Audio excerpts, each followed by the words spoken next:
बिस्मिल्लाहिर्रहमानिर्रहीम। अस्सलाम वालेकुम nursery class, welcome back again to the GK lesson. आज का topic dear teachers, it's about craft activity. और ये क्राफ्ट एक्टिविटी के लिए आपने यकीनन कुछ मटेरियल रेडी करके रखा हुआ होगा, क्योंकि जब हम क्राफ्ट की एक्टिविटी करवाते हैं तो उसमें कुछ वैरायटी ऑफ मटेरियल बच्चों को देने की कोशिश करते हैं, ताकि बच्चे अपनी मर्जी से उसमें से पिक एंड चूज़ कर लें कि आज हमने इस पे काम करना है। ऑब्वियसली आपके पास रिसोर्सेज लिमिटेड होते हैं, मैं इस चीज़ को समझ सकती हूँ कि अगर आप बहुत ज़्यादा नहीं तो कम से कम बच्चों को 2 चीज़ों की ऑप्शन तो दे सकते हैं। फॉर एग्जांपल अगर आप पेन ब्रश की ऑप्शन दे रहे हैं तो दूसरी जगह पे आप कॉटन बॉल की या स्पंजेस की ऑप्शन उनको दे सकते हैं, किस में से किसको बच्चों ने ऑप्ट करना है, और उसको फिर अपने मर्जी के मुताबिक बच्चे थोड़ा सा इस्तेमाल कर सकते हैं।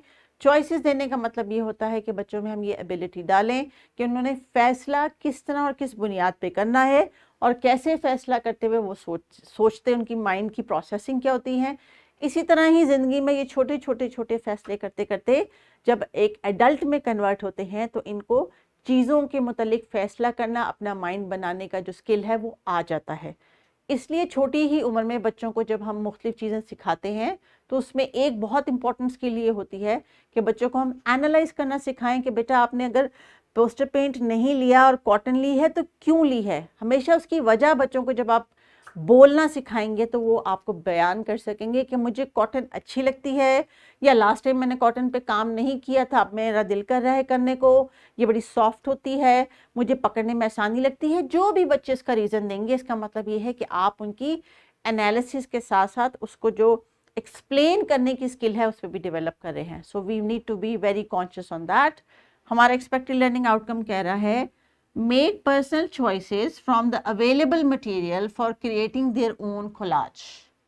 तो नेशनल करिकुलम आपको इस चीज़ पे भी फोकस कर रहा है कि आपने बच्चों को कोलाज तो करवाना ही है, because that is a task, लेकिन कोलाज की मटेरियल में आप वैरायटी दे सकते हैं। It says here personal choices, that means if you are giving them 2 or 3 options, तो उसमें से वो किस ऑप्शन को पिक करते हैं वो उनकी पर्सनल चॉइस हो सकती है।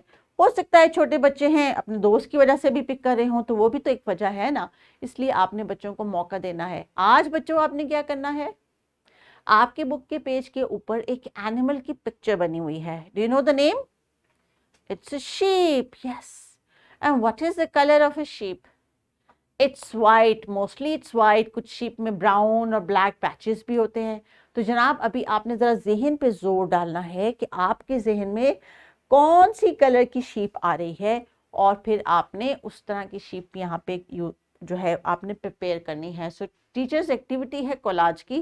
कोलाज में आप ऑप्शन दे सकती हैं उनको, आप पेपर दे सकती हैं जिसको वो रिप करके पेस्ट कर सकते हैं, कॉटन दे सकती हैं, टिश्यू दे सकती हैं, आप उनको पेपर के छोटे छोटे क्रम्बल्स काट के वो उनको दे सकती हैं। जैसे पंच मशीन से जब हम पंचिंग करते हैं तो वो छोटे छोटे से सर्कल्स बन जाते हैं, उस तरह की ग्राफिटी जो है वो दे सकती हैं बच्चों को, ग्लिटर दे सकते हैं।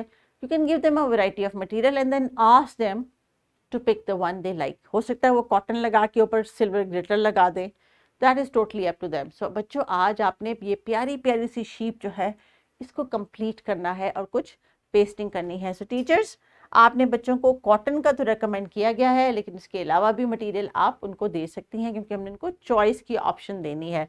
तो चलिए बच्चों, शीप क्या है? Is it a farm animal? What sort of a use we have? इसको हम किस किस तरह इस्तेमाल कर सकते हैं? इसकी आवाज़ कैसी होती है? इसकी टांगे कितनी हैं, कान कितने हैं, किस किसने ईद पे जो है इसको जो है कुर्बान किया था अपनी ईद पे? ये तमाम बातें टीचर्स आपने साथ साथ इनकी डिस्कस करनी है। ऑब्वियसली बच्चों ने आर्ट की एक्टिविटी तो करनी है, लेकिन मेनली बेस्ड करता है कि इनकी हमने अंडरस्टैंडिंग चेक करनी है कि can they differentiate sheep from the other types of animals जो हमने सीखी हैं। So that is the main task. इसके अलावा टीचर्स जो होमवर्क के लिए आप बच्चों को ऐसी कोई बटरफ्लाई कट करके दे सकती हैं जिसमें वो घर से कुछ पेस्टिंग करके लेके आ सकते हैं। Then they can talk about the butterfly they have just made with any sort of material which is easily available at home।